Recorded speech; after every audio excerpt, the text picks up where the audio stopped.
Makasih Mbak Farah, semoga jualannya laris manis ya. Thank you. Makasih Mbak Farah, semoga jualannya laris manis ya. Thank you. Ya, bahwa memang kalau sudah berbicara tentang Valen, kita memang nggak ada habisnya.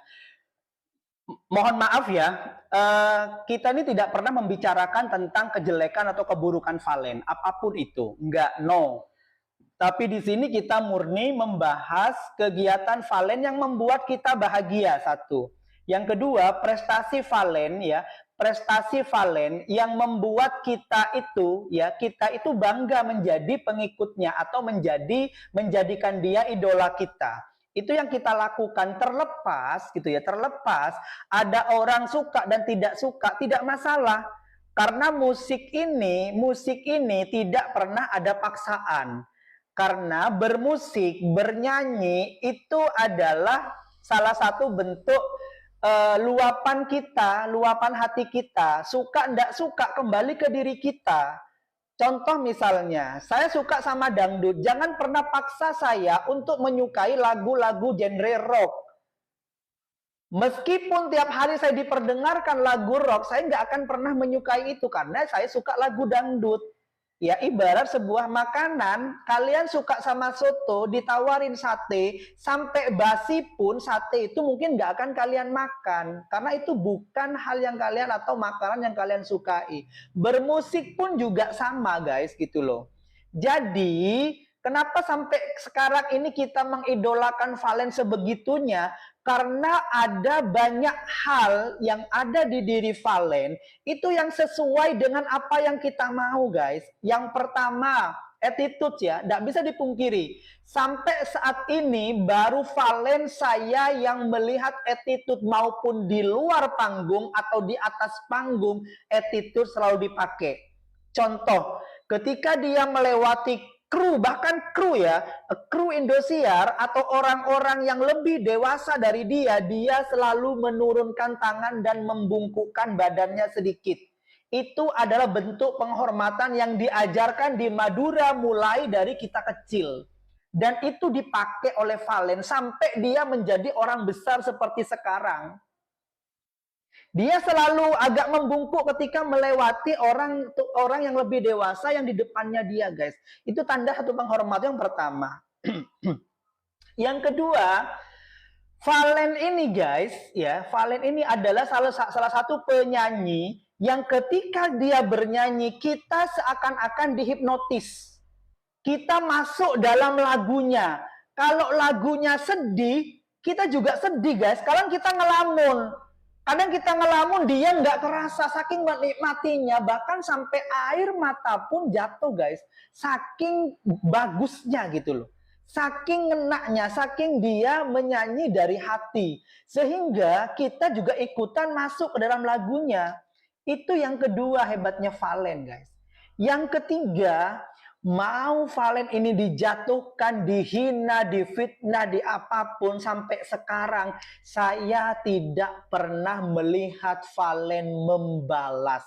Itu bestnya dia guys. Kebanyakan kita yang nggak terima termasuk saya guys. Sampai akun saya kena PL berkali-kali karena saya ngeladenin orang-orang yang punya hati busuk gitu loh. Tapi Valen nggak membalas guys. Bahkan di Indosiar gitu ya. Di Indosiar Valen dikatain MYT, ya dikatain MYT sama pendukung sebelah. Apakah Valen di situ membalas? Enggak guys. Sama sekali enggak. Valen enggak membalas. Berarti anak ini punya tingkat legowo, kepasrahan hati yang sangat tinggi. Makanya wajar kalau sekarang kehidupan dia diangkat dengan cepat sama Allah. Diangkat secepat-cepatnya guys. Mana ada guys anak baru jebolan dari kompetisi langsung jobnya ngalir tiap hari nggak berhenti guys, duitnya nggak berhenti datang. Sekarang ini bukan Valen nyari duit, tapi duit nyariin dia guys.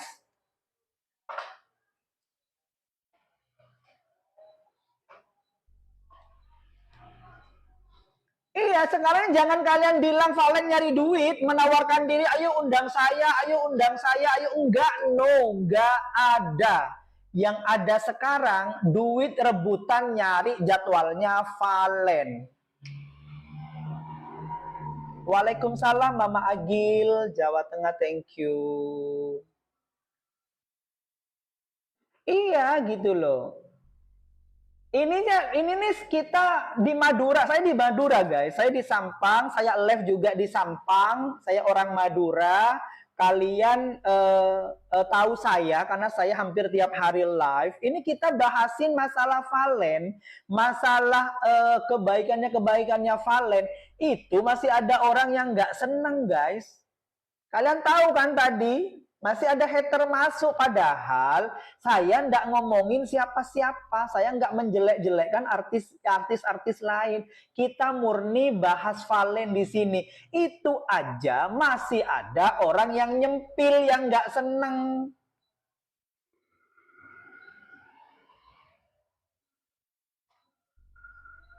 Itu saja masih ada orang yang nggak seneng. Reaksinya kan kalian lihat sendiri ya, bagaimana ketikan-ketikan kotornya. Nah ini datang lagi nih, bagaimana ketikan-ketikan kotornya. Kalian kan tahu sendiri gitu loh, bahasa orang Madura itu terkenal santun, tapi dirusak sama orang-orang seperti ini.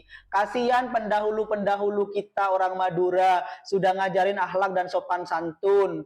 Ingat, jari kita nih ketika kecil ya, dipakai untuk apa? Untuk membaca Al-Quran, belajar mengeja, yang kita pegang Al-Quran. Tapi kenapa kok sekarang gampang sekali ya, gampang sekali jari ini dibuat untuk menyakiti hati orang.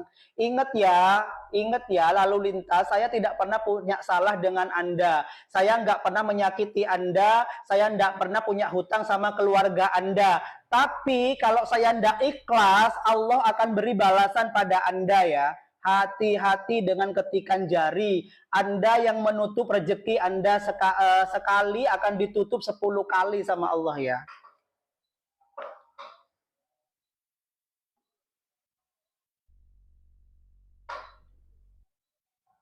Saya kadang heran guys gitu. Orang-orang itu apa ya?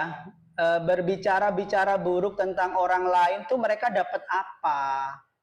Dapat apa mereka? Apakah dapat uang dengan menjelek-jelekkan orang lain, komentar-komentar buruk di beranda orang lain, diusir gak mau? Mereka tuh dapat apa ya? Padahal kita di sini happy-happy loh.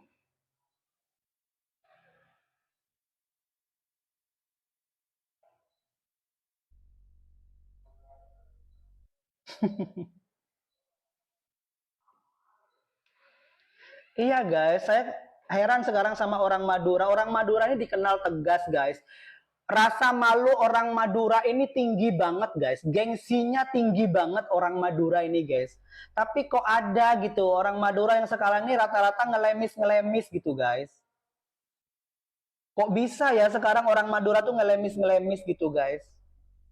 Memang nggak semua, mudah-mudahan lebih banyak yang memang tetap memegang teguh. Ya, memegang teguh pendiriannya teguh, karena orang Madura itu terkenalnya gitu guys, mereka itu tak mau menyala sama orang lain, tak mau nyakitin orang lain, kalau nggak disakitin dia nggak nyakitin duluan gitu loh.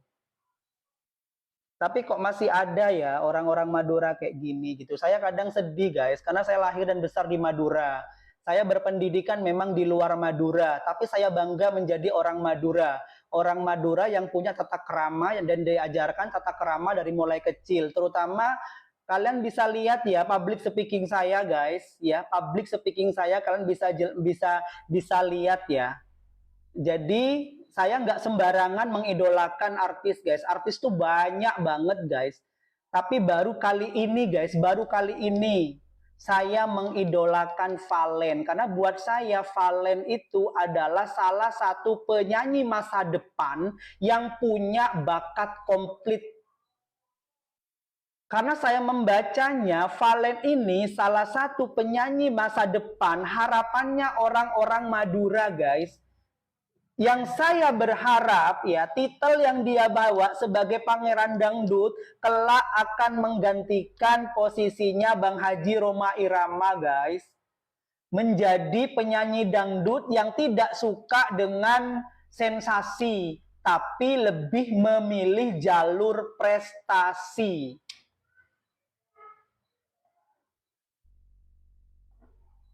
Enggak, Ainul Coki, saya enggak meladenin. Ini juga satu bentuk teguran ke saya juga gitu. Saya berbicara baik, masih ada orang yang enggak suka gitu. Ya sudah, enggak apa-apa. Mungkin dengan begitu Allah mengurangin dosa saya. Enggak apa-apa. Ya, saya ini berbicara baik, saya berbicara pelan, saya memberikan kita ini dari tadi ini bukan debat panas ya guys. Kita dari tadi ini ngomongnya santai. Kita ini ngomentarin Valen itu nilai plusnya, bukan minusnya. Jadi kalau misalnya ada orang yang tidak suka dengan itu, ya sudahlah, mungkin memang orang tersebut Allah kirim ke room saya untuk mengurangi dosa kita semua, guys. Nggak apa-apa, sudah kita nikmati aja gitu ya. Namanya media sosial, guys, ya begini gitu. Tapi intinya, saya tidak pernah main-main dengan apa yang saya ucapkan. Terserah orang mau setuju atau enggak, itulah pendapat saya tentang Valen. Sampai detik ini tidak berubah. Sampai detik ini Valen masih tetap ya menjadi seorang remaja Madura kebanggaan saya. Dengan semua apapun yang dia lakukan, terutama attitude-nya. Kalau suara mah suara bagus banyak guys, suara bagus banyak, tapi yang suara diimbangi dengan attitude yang bagus jarang. Kemudian anak yang bersuara yang memang tidak mau mendengarkan omongan buruk tentangnya, hinaan-hinaan tentang dia fokus dengan karirnya, itu jarang guys.